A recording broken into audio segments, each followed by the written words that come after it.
Back in May of this year, I sold one of my affiliate marketing websites. The website was bestroofbox.com, and it was a site that I'd been working on for over 2 years. It was around 2 years, 3 months old, 4 months old, something like that when I sold the site. The day I sold it, I had mixed emotions. Of course, I was very happy about the sale. I managed to sell the site for $70,000, which is, an amount of money that anyone would be happy with. But I was also kind of sad because, I've been working on it for 2 years, over 2 years, as I said. I started it from scratch. It was a case study that I've been sharing with you guys on YouTube. I've done loads of videos on it, giving you updates every month, sometimes more than one a month. And yeah, I've become quite attached to the site. I was also a little bit sad about losing the monthly income, because by the time I came to sell it in May of this year, the site was bringing in nearly $3,000 a month. A lot of you guys have been asking what the site is doing now, how's it performing? Well, luckily the buyer of the site has been sharing updates with me since they took over the site, and well, something strange is happening, because when you look at the performance of the site, it looks like it's in decline. So in this video, I'm going to share with you what the site has been doing since I parted company with it. I'll share with you the analytics and the earnings, and also the changes that the new owner has made to the site. And I'm going to share with you my thoughts on what's going on. So let's get started.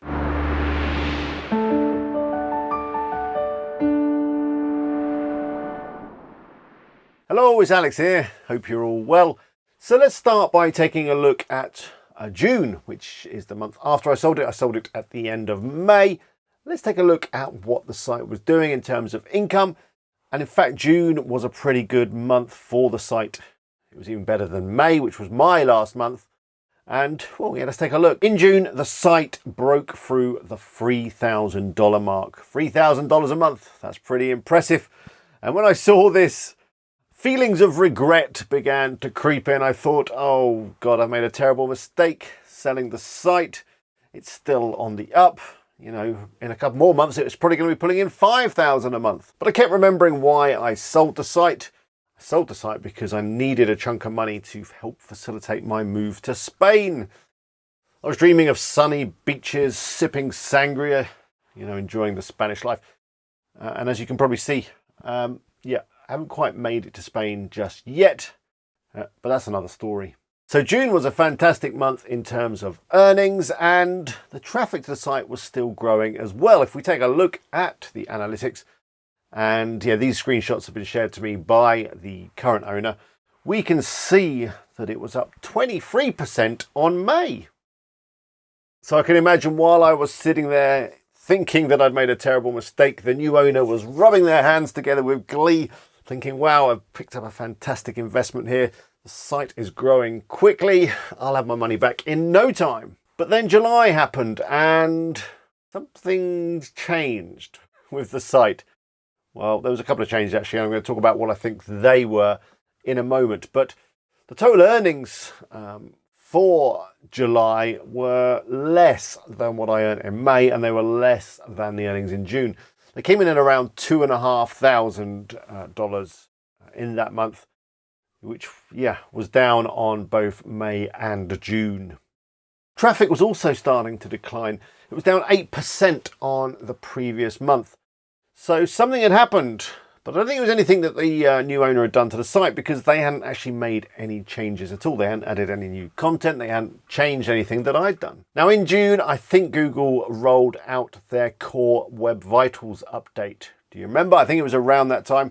So this was the update where Google were kind of taking into account the Web Core Vital score, which is something you can take a look at if you run your site through the Google Page Speed score. It's to do with site speed, how quickly your site renders, all that kind of stuff. And Best Roof Box wasn't particularly good when it came to these scores. It was built with Elementor, which, if you've used Elementor, you'll know it's a great page builder, good for putting content together and creating fantastic looking pages, but it can be a little bit slow when it comes to page loading time. So it could be that. It could also be the other update that started rolling out back in April, I think it was, which was the Google product update. I think it was called that or something like that. And that was where Google started looking at product content, like product reviews and, best X for Y content. And basically they were a lot stricter when it came to the quality. They were really looking for people that owned products and did full reviews, detailed reviews, rather than affiliates like me that, wrote about roof boxes that I didn't actually own. Of course, I did loads of research and things like that, but yeah, I didn't actually own any of the products that I was writing about. So it could have been those two updates coming into effect. And actually, when we take a look at August, things actually started getting even worse. In August, earnings take a much steeper decline. We're down now to just over $1,000 a month. Yikes. Traffic was down too. It was down quite a lot. It was down 32% on the previous month. Now, if I look at the year before in terms of my earnings, August is a little bit of a dip. Definitely June and July are the best months for the site. That's the peak of summer. That's when people are thinking about traveling. But this decline, it seemed more than just a seasonality thing. In terms of changes to the site, again, they hadn't really done too much. They had updated one of my big articles, the kind of best roof box guide. They updated it from 2020 to 2021. I think they did some redirection stuff on that. And they also changed the affiliate disclosure, disclaimer, whatever you want to call it.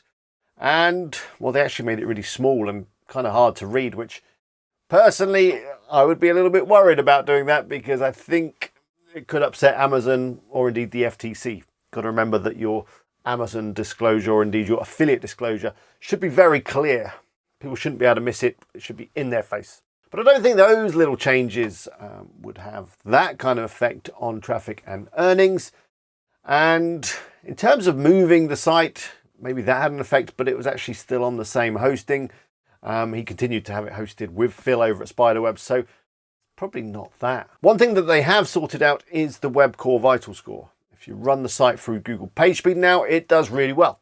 It's well in the green and yeah, a fantastic score. And I think they did this using the fantastic Nitro Pack, which I've done videos on in the past. I'll put links to those in the description and indeed a link to Nitro Pack if you want to go check it out. Has this sorted out the problem?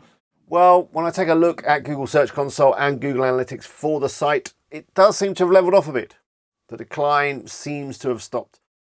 I'm looking forward to seeing what the September update from the new owner looks like. I hope that it's leveled out and it's no longer declining. Of course, we are entering winter now, and that does have an effect on the site. It is quite a seasonal site, so you've got to take that into account. But really hope that the site is going to be fine. It's going to recover and it's going to go back to a high level of earnings for the new owner. What do you think's going on? Do you think it was the Google updates? Do you think it's seasonality? What's happening here? I'd love to know your thoughts. Do leave me a comment below. I do read all the comments that I get. I'll try to reply to as many as I possibly can. If you enjoyed this video, if you liked it, then let me know and let the algorithm know by clicking that like button. That really does help me out. And to make sure you don't miss any future videos, click that subscribe button. Until next time, bye for now.